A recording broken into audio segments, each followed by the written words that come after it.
शांति। अमृत वेले से परिवर्तन शक्ति का प्रयोग। हर लौकिक कार्य को अलौकिक में परिवर्तन करना बाबा हमें सिखा रहे हैं। 31/12/1970 के अव्यक्त महावाक्य। पिछले 3 पार्ट्स जो अभी तक हमने करे हैं उनमें हमने जाना अमृत वेले से उठते ही कैसे संकल्प हमें करने हैं, कैसे हमें मुरली सुनते हुए अपने अंदर स्वमानों को अनुभव करना है। और तीसरे पार्ट में जाना कि जब मुरली सुनने के बाद हम अपने व्यवहार में आते हैं, संबंधों में जाते हैं तो योग टूट जाता है ना, लेकिन उसमें भी बाबा ने कैसे सहज भाव से हमें सहज योगी बनना सिखाया, क्या हमें करना है वो भी हमने देखा।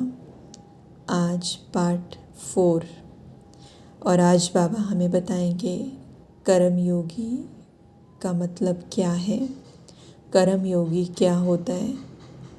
और दूसरा बाबा हमें बताएंगे कि जब भी हम लौकिक में व्यक्तियों से मिलते हैं, लोगों से मिलते हैं ना, तो उस समय हमारा संकल्प क्या होना चाहिए।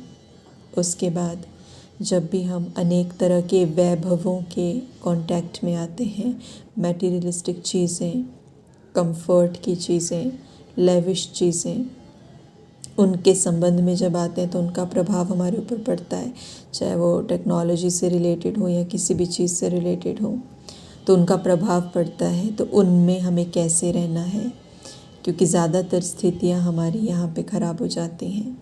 तो इसीलिए जानते हैं बाबा के ही शब्दों में 31/12/1970 के महावाक्य। आप ये मुरली जो है वो डिटेल में खुद भी पढ़ सकते हैं। और इसको क्योंकि बीच बीच में से कुछ पॉइंट्स लिए गए हैं, सारी मुरली को एक्सप्लेन नहीं किया गया है, तो इसको ज़रूर आप पढ़ें। बाबा ने बताया कर्म योगी। बाबा कहते सिर्फ कर्म करने वाले नहीं लेकिन कर्म योगी हो। सिर्फ कर्म करने वाले नहीं लेकिन कर्म योगी हो। कर्म के साथ बाबा ने शब्द क्या मिलाया, योगी। तो अब बाबा कर्म और योग इन दोनों का अलग अलग मतलब क्या है वो बताएंगे। कर्म अर्थात व्यवहार, योग अर्थात परमार्थ। कर्म अर्थात व्यवहार, बिहेवियर, और योग अर्थात परमार्थ। परमार्थ क्या होता है, बाबा ने उसकी डेफिनेशन दी। परमार्थ अर्थात परम पिता की सेवा अर्थ कर रहे हैं। परम अर्थ यानी परम पिता की सेवा अर्थ कर रहे हैं। तो कर्म का मीनिंग बताया बाबा ने, व्यवहार, नॉर्मल बिहेवियर। योग का मतलब बताया कि परम पिता की सेवा अर्थ कर रहे हैं। नॉर्मली बाबा योग को क्या बोलते हैं, याद बोलते हैं। तो कर्म मतलब हमारा बिहेवियर और योग मतलब याद मतलब किस चीज़ की याद, कि ये जो बिहेवियर मैं कर रही हूँ, ये जो कर्म मैं कर रही हूँ, ये परम पिता की सेवा के अर्थ है।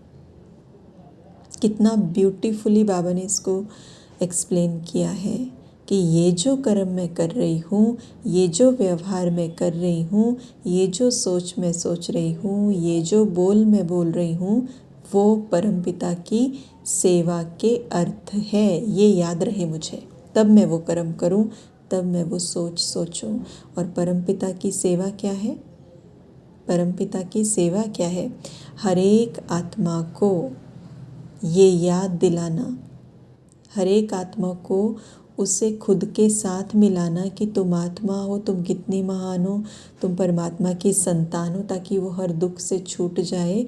वो अपने साथ जो उसके साथ अपने साथ जो कि युद्ध में चल रही है, वो युद्ध खत्म हो जाए।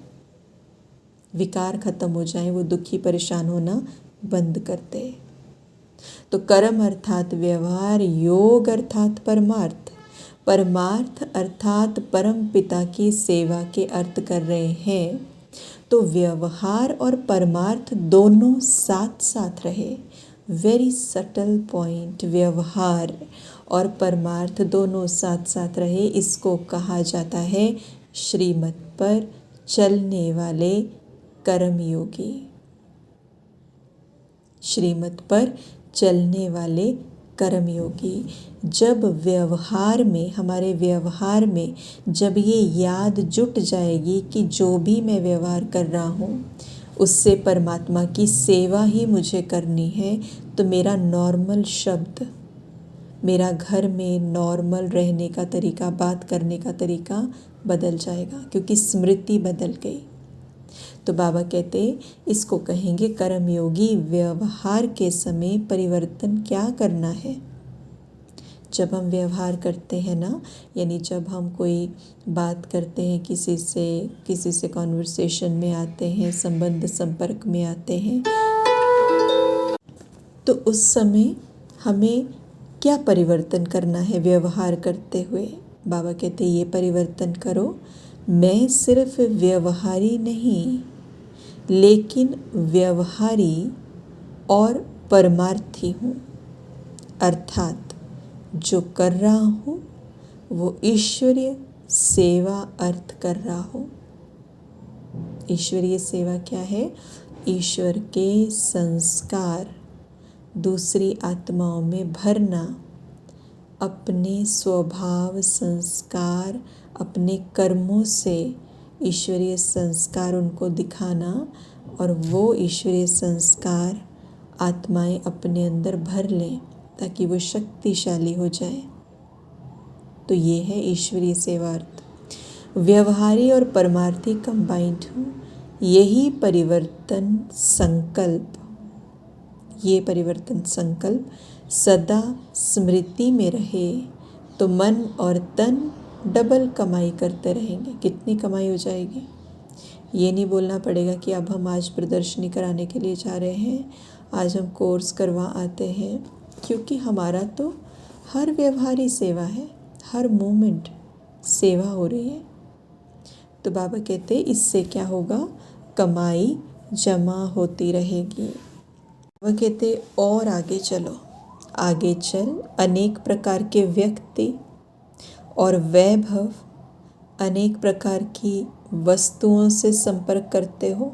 ये भी तो चैलेंज है ना। व्यक्ति मिलेंगे, वैभव मिलेंगे, कांटेक्ट तो करना पड़ता है। इसमें भी सदा व्यक्ति में व्यक्त भाव के बजाय आत्मिक भाव धारण करो।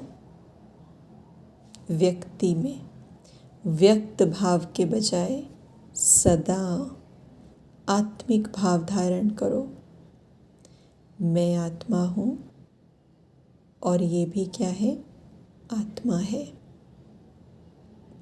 न उसके रंग पे, रूप पे, न उसके प्रोफेशन पे ध्यान ना जाए। उसने जो भी उसके पोजेशंस हैं किसी के ऊपर ध्यान ना जाए, लेकिन ये आत्मा, पवित्र आत्मा, मैं भी आत्मा। तो व्यक्त भाव के बजाय आत्मिक भाव। वस्तुओं और वैभवों में अनासक्त भाव धारण करो। वस्तुओं और वैभवों में क्या धारण करना है? अनासक्त भाव। तो वैभव और वस्तु अनासक्त के आगे दासी के रूप में होगी। अगर हमारा व्यवहार अनासक्त है, अगर हम डिटैच्ड हैं, अगर हम उनमें इंटरेस्टेड नहीं हैं, तो वस्तुएं या वैभव हमारे सामने दासी के रूप में आ जाएंगे, हमारे ऊपर उसका प्रभाव नहीं आएगा। और आसक्ति होगी अगर, तो आसक्त भाव वाले के आगे चुंबक की तरह फंसाने वाली होंगी, जो छुड़ाना चाहो तो भी छूट नहीं सकते। तो जो आसक्त वाला होगा वो दास बन जाएंगे, और जो अनासक्त होगा वो उनको, वैभवों को दासी बना लेगा। इसलिए व्यक्ति और वैभव में आत्म भाव और अनासक्त भाव का परिवर्तन करो।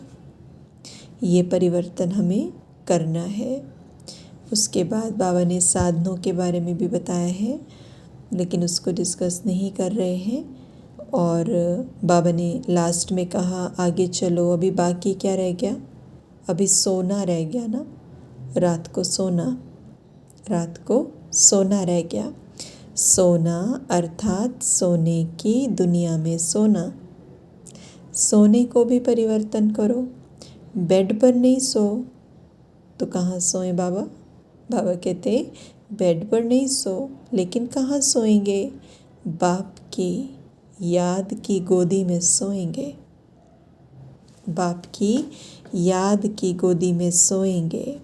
फरिश्तों की दुनिया में सपनों में सैर करो तो स्वप्न भी परिवर्तन करो और सोना भी परिवर्तन करो।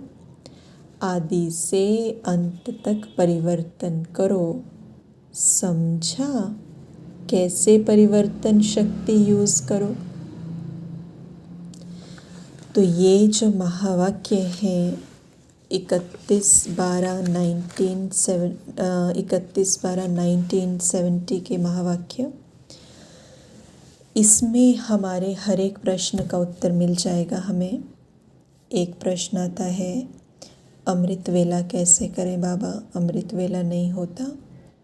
तो बाबा ने बताया है भी पुराने पिछले दिन की दिनचर्या को सही कर लो, अमृत वेला ठीक हो जाएगा।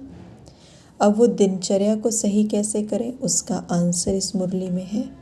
सुबह से लेके रात के सोने तक हम देख रहे हैं बाबा ने एक एक बात का सॉल्यूशन दे दिया है, एक एक बात का सोमान दिया है बाबा ने, स्मृति दी है कैसे रहना है। दूसरा, बाबा जब हम प्रैक्टिकल जीवन में चलते हैं, अपने लाइफ में चलते हैं, तो हम कर्म योगी नहीं बन पाते। चीज़ें करते करते ना भूल जाता है कि कर्म कहाँ है, योग कहाँ है। कर्म योग की तो डेफिनेशन ही बाबा ने अलग कर दी। कितने सुंदर तरीके से बाबा ने समझाया।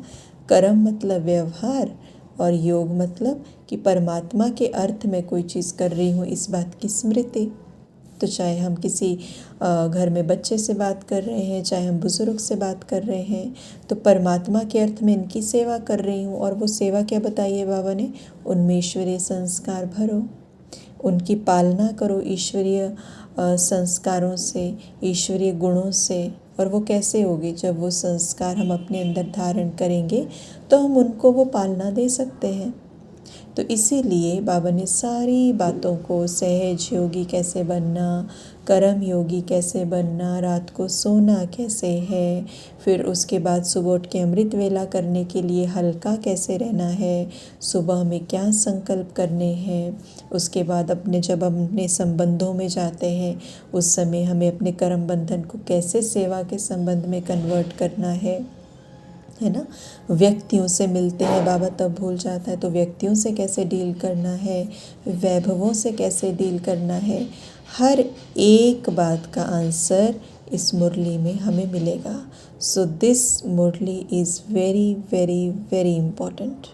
वैसे तो बाबा के हर महावाक्य इम्पॉर्टेंट होते हैं, लेकिन इस मुरली में जैसे कि मानो सारी बातों का समावेश है, तो इसे हम खुद भी पढ़ें, क्योंकि पढ़ने से ज़्यादा इम्पैक्ट पड़ता है। पढ़ने से वो बातें हमारी बुद्धि में अलग तरीके से परसीव होती हैं। तो इसलिए इन महावाक्यों को हम फिर से पढ़ें। आने वाले समय में एक और ऐसी ही मुरली हम डिस्कस करेंगे जिसमें हमारा पुरुषार्थ और उसकी स्पीड बहुत अच्छी हो जाए और हम जो है वो प्रोडक्टिव तरीके से आगे बढ़ते जाएं। ओम शांति।